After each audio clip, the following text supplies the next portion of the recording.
you mentioned marketing quite a lot, and I want to talk about that a little bit more. Mhm. I mean, it does seem like you have a very systematic approach to your marketing. I want to dive a little deeper into that in a moment.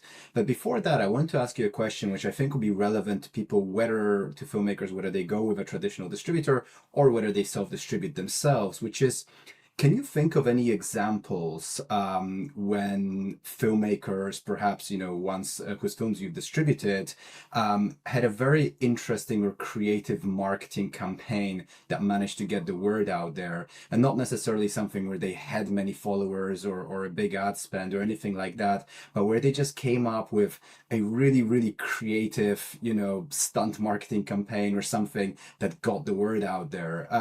And just to give you an example, one that I love to use, a filmmaker called Jed Shepard once told me about the film that he wrote, which is called Host, and it was out, Mhm. in many different festivals, and in that film, part of it is that part of the story is that if you made a ring of salt around you, it would keep the spirits away. And what they did at one of the film festival circuits, or one of the film festivals, was there was a Q&A after the screening, and all the directors of that slot went on stage, and the director of Host came up on stage and with a bag of salt, and he just did this ring of salt around his chair and then sat down. And it was one of those things that everyone would then talk about for the rest of the festival and long Right. after. And I'm talking about it now, and it's been years. So I'm just wondering whether you have any these fun, creative ideas that filmmakers can grab inspiration from on how they can market their films. Yeah, I mean, that I love that. I personally haven't seen anything like that, but what I have seen is a wide variety of filmmakers doing different things. From, taking on the persona of their character. I mean, a lot of times we have filmmakers who are not just the writer directors, but also have starred in their films. Right, a lot of these independent films, they're kind of a all in one one stop shop. I've seen filmmakers really come on and take on the persona and drop clips and do weird fun things just to catch fire with stuff. We've seen people create digital playing cards, handle their own merch, show up at the conventions. So, nothing as specific as what you're talking about, but I've certainly Mhm. seen filmmakers really try to get their hands dirty and get in there. And we love that. And we encourage that. I mean, I think that's the other thing that's interesting about the way we work is that, we truly do, when I've used the word a couple of times now, we really do look at this as a partnership, right? We're going to bring a certain skill set and a certain knowledge and to the table, but I'm a big believer that who knows your film better than you. So we want you involved, right? Are there some interesting clips? Or there's some unseen footage? Is there some crazy stills? Like, what can we do to keep it interesting? Because look, everybody thinks, oh, here's my poster, here's my trailer, great. But in this time that we're in this oversaturated digital market, it's not enough, right? We need to be creative. We need to keep fresh materials out there. We need to drop little clips. We need to do little interesting things. And I don't really think there's a wrong thing to do, right? I can't sit here and say, oh, here's a specific guideline of things that you should do that are going to work, because again, I go back to saying that nobody knows that, right? Nobody knows what's going to work. So I go back to the idea of like, try everything, like get involved, bring anything you can to the table, and let's give it a swing and see what works. And I think that to me is when it gets really fun. For I know for Sarah, Sarah, who's really fantastic, and we go to the conventions, and we show up at a lot of the little indie horror film festivals, and she's become sort of the face of our social media, and we work with influencers, and I think it's all hands on deck, right? Let's try everything and anything that we can to bring attention to these films, because the goal is to get people to watch them, right? That's the goal. The end goal is we don't make revenue, you don't make revenue if nobody's watching your film.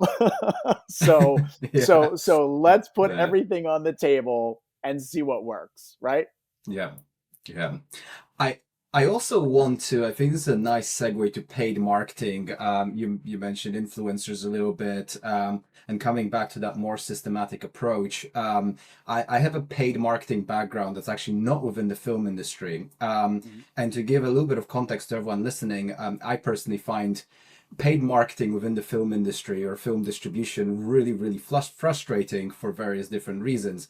I'm quite a data-driven person, which means when I run paid ads, I really want to know that they're working. Yep. That is very difficult to do with films, mainly because you actually can't directly attribute your ad spend to sales or to views that are happening on platforms because you don't own the platforms and therefore you can't track conversions back Yeah, to. I would say, to interject, yes and no. So Okay, let me tell you how we great, work. great. So what Sarah does, first of all, when we do paid marketing, okay, we only focus on when the film is live and when there's an actual Mhm. platform to promote. So in other words, I'm not going to pay to promote your trailer. I don't give a crap. I'm not going to pay to promote your poster. I don't give a crap, right? Nobody cares. We are here to drive people to see your film. So whether you're live on Apple TV, Roku, YouTube, whatever plethora of platforms we have placed you on, what we're going to do is we're going to take that live link and we're going to put that live link into that ad, right? So whether it's a Facebook ad, whether it's an Instagram ad, whether it's a Mhm. TikTok ad, whatever it is, we're going to drop that link in there. We're going to promote that film, that it's available there, and the link is going to be there because what we're looking for is click throughs, right? We're looking for people to like get that on their phone, their iPad, their laptop, whatever they're click on that ad. It's going to take you right to that platform, and you're going to watch that trailer right then and there. And you're either going to engage in that film right then and there, or you're going to put it in your queue to watch for later, right? That's the goal. We want to do that. We also do the ads pretty short bursts, right? We're talking typically 3 to 5 days, and then what we're doing on the back end is we're looking at the analytics. Okay, what ads performed? What got the most clicks? What are the demographics on those clicks, right? Because we can see all of that on the back end of our ads, of our analytics. And guess what? You can tell if ads are working because if we're looking at our dashboards on Tubi, on Amazon, on YouTube, we can actually see spikes. Okay, we can see spikes in performance views. So we actually can't do with all of them. We don't have access to every single dashboard, but for the ones that we do, okay, we do cross check that and we can tell when those actual ads are doing something. But a lot of it is really more in the analytics of the back end of the actual ads themselves, because we'll have ads that we will drop and we'll get 25, 30 clicks. Then there'll be other ads we'll drop and then it'll get 1,000 clicks, right? And then we'll go, okay, something about that ad resonated, something about that ad took caught Yeah. fire for whatever reason, and we'll lean back into that ad, right? And reactivate it. So there are ways to actually gauge Mhm. that for sure. So, but it's also about smart spend. We even talk to filmmakers about this. A lot of times we'll have filmmakers who say, well, hey, listen, what do you think about me spending money on my own PR person to generate additional press? And so what I always come back and say, well, don't do that. If you have money to actually spend it intelligently. And what I believe is intelligent spend money is on more digital marketing ads, not on a PR person. Because at the end of the day, here's the other thing too, and a lot of filmmakers don't like to hear this. um, I love PR. I love PR people. I've worked with some of the biggest and the best in the business. The reason we kind of took it in house was because at the end of the day, look, getting your poster and your trailer picked up, by Joe Blow News or Bloody Disgusting or again any of the major outlets that are going to. That's great. It's wonderful. You are getting attention as far as people knowing that your film is coming out. But at the end of the day, spending money on a PR person to go do that is not money well spent, because all you're doing is promoting your poster, promoting your trailer. You're talking about a release date. Again, out of sight, out of mind. Who cares?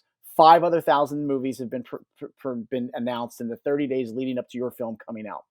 Spend your money on the digital ads. Hire a digital ad marketer, someone who's going to be, if you have the money, right? If you have the money to do that, it's an intelligent spend then, right? That's where you're putting money into the possibility of making money. Hiring a PR person to go and push your film to get general press pickups, not a smart spend, not where you should put your money. And at the end of the day, look, here's the other thing that we've learned, in this business. I've seen films get incredible reviews and the audience not give a crap. I've seen movies get crapped on, but yet the audience like the movie, right? So Even the best reviews don't matter. How many pickups you get, it doesn't matter. It's nice. I get it. I mean, if we're talking, if we're going to step back for a second, have a very realistic conversation, I get the ego aspect of it, right? I do. I get it. Oh, my film got picked up by blah blah blah. You know, they talked about it. Great. At the end of the day, nobody cares. It doesn't equate to your movie actually having financial success. And that's the truth, right? The more exposure, sure, but that's the other problem with, PR. PR people are one and done, 4, 6 weeks. Goodbye, see you later, take care. Well, now what do you do with your film a year from now, right? Because nobody's looking back on those reviews or those press links. Who cares? What additional marketing, what additional awareness are you doing to get your film out there, to continue to push it? Because that's the other thing. We take sort of what I like to refer to as a marathon approach, this idea that we have to be in this with you for the long haul, because we have films, they come out of the gate really strong. I'll get licensing deals. They're tracking really well. They start making money right away. I have other films. We're 5, 6 quarters in, 8, 9, 10, 11 platforms later before those films start to really generate some revenue streams. And all the films are getting the same treatment. They're all getting the same push. Why this film over here overperformed while this film over here fell on its face and needed a lot more love and attention? No one can really say. No one can really say. Nobody has an answer for that. And anybody who pretends they have an answer for that is full of crap. But there really is no answer for that, right? So we have to be in this for the long haul, and that includes the marketing side of it. Yeah, that's true. And it is a marathon, not a sprint. And in general, I think most filmmakers, even not just in relation to their film, but to their entire career, have, they sort of use finite tactics in an infinite game of, they want to keep making movies, yet they're so focused on this one particular film right now, rather than actually thinking, well, how am I going to spend the rest of my life making movies? And actually, when you think about it a lot longer term, you can get better results, usually even in the shorter term. Yeah. Um, One thing that you mentioned there, I just want to quickly go back to the paid ads and then move on to something else. Mhm. So in terms of Tubi analytics, because you mentioned, for example, that you have, 3 to 5 day bursts of ads, and then you see whether that actually equates to views on Tubi. Can you see that data on such a sort of daily basis? Because I think what most filmmakers have access to is, a monthly report of where if you're running your ads, I mean, unless you do a whole month on and a whole month off, I think filmmakers, unless they go for a distributor, can't really see that themselves. But do you have a sort of relationship with Tubi where you get more detailed analytics or? So I have when you have direct relationships, which means you also then have your direct access to your own dashboard, right? So Mhm. where a lot of the filmmakers who self-release have a challenge is that they're not necessarily being granted access to what the analytics are or how their film is performing or where the views are coming from. So on our side, we can actually go on to our Tubi dashboard, for example, and I can go and I can run the whole thing. I can see every partner that they're utilizing, because you got to remember Tubi uses different platforms, OTTs, or Roku. They have channel. They're using channel support wherever, so we can see actually where it's getting the most performance, the biggest push. So yeah, we have. It's not a perfect model. Don't get me wrong. It's certainly not perfect. But when we're doing ads that are working, we can see that there are spikes in the revenue streams when we're doing them. I mean that you can certainly see on some of your dashboards for sure. So Right.